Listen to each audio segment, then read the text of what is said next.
How's it going? This is just a short little video on how I came to install this nice little cast iron router table in my sawstop table saw.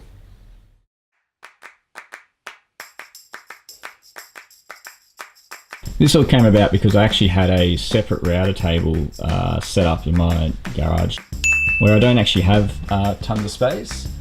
So it was just basically a little Triton router table that I got off Gumtree for like under $100 I think it was. And so I decided to get rid of the little Triton router table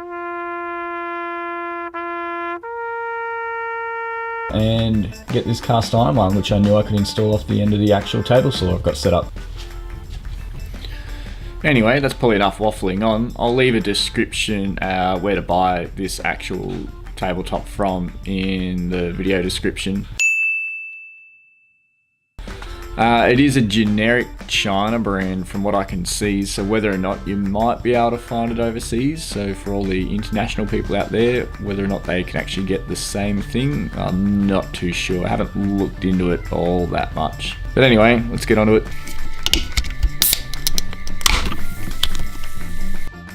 And so the next step is to basically remove the extension table, or spend 3 hours looking for the tools that you need to remove the extension table. It's actually just held on with a couple of bolts underneath and a couple of hex screws. So to actually get the extension table off, I realise you need to take off the front bar. There's one bolt that you can't actually get access to without taking that off. But once that's done, the extension table basically comes out straight away.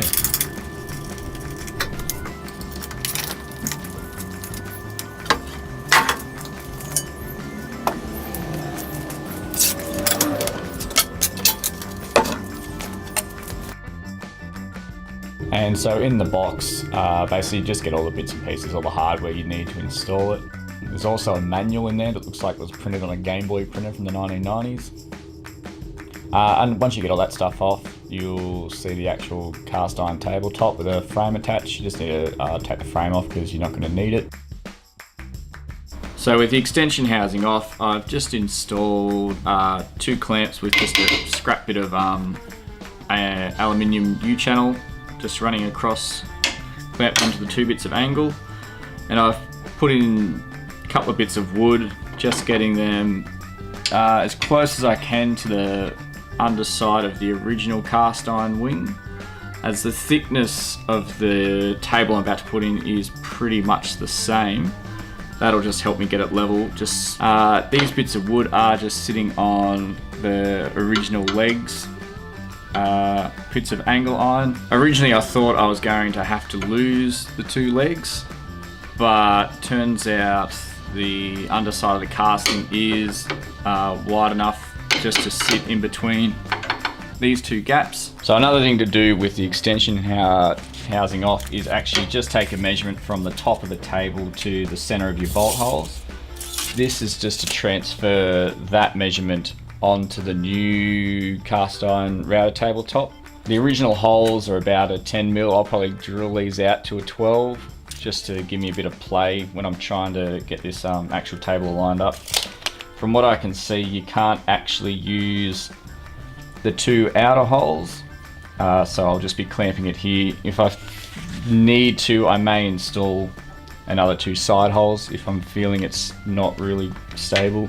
And so once you've got that measurement, you can basically just transfer that straight over to the new cast iron router tabletop and drill those bolt holes.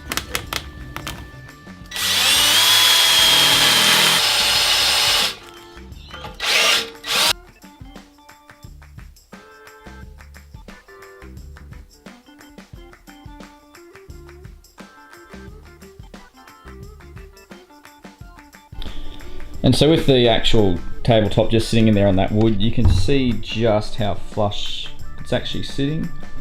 It is a bit proud on this side, but we can probably clamp that down. I think it's just a bit of being unbalanced at the end here, of the wood, bit of wood that's sitting on not being totally flat. So with the table roughly level and where I want it, I'm just going to drill a hole straight through the angle and the actual tabletop itself, just with a 6.5mm drill bit. I'm just installing a little M6 bolt and a nylock nut using Nylox just to help with vibration and everything, just to make sure it doesn't shake itself to bits.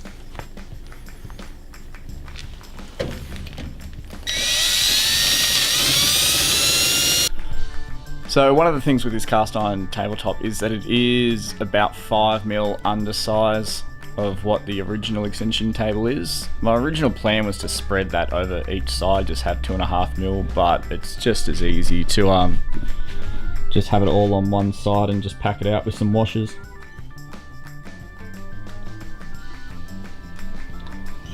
Now on this side, I can, which is the side that normally has the T-bar slide across on it, I'm going to assume it's going to be necessary to have these countersunk just to be able to give the actual T-bar that bit of clearance it needs. You may get a normal bolt head in there, but I wasn't quite sure. So I'll have to drill that and countersink that. Where the opposite side, the motor side, I don't think it's as critical. You'll be able to just use a normal hex head bolt. And don't forget to countersink this hole.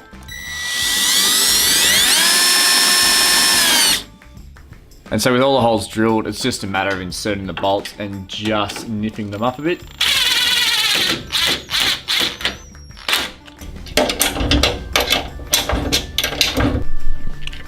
Get in there, you bastard. And with all the bolts nipped up, we can now take out the 2 bits of wood, the clamps, and level it up. So I'm actually kind of cheating at this point, just using a card screw jack with a bit of wood just to get it level. And so with the tabletop installed, all nice and level, it's pretty much just a case of putting your router in,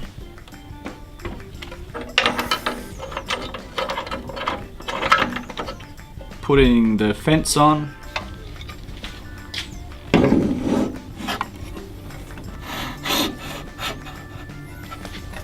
mounting a little switch,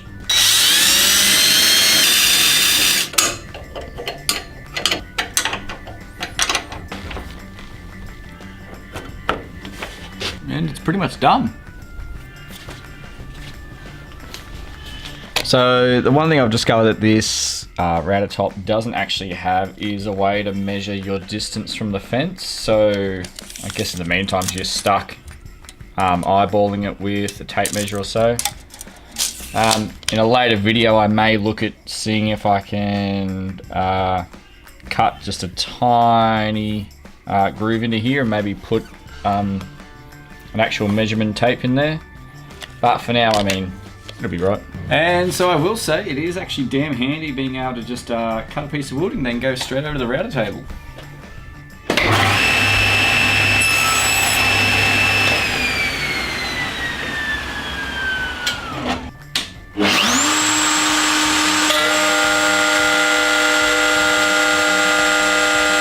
Anyway, at the end of the day, I'm 100% glad I've been able to install this mod on the store. I think it's very lucky that I can find a tabletop that's almost the exact specs of what was there, size-wise. And I'm sure I'll get tons of use out of it now, being part of the actual table saw. It's not much to just quickly unscrew that and take the actual fence and everything off. But there's one important thing that I didn't consider, and that is while you've got it all apart, make sure you actually cut your miter slots out of the angle iron.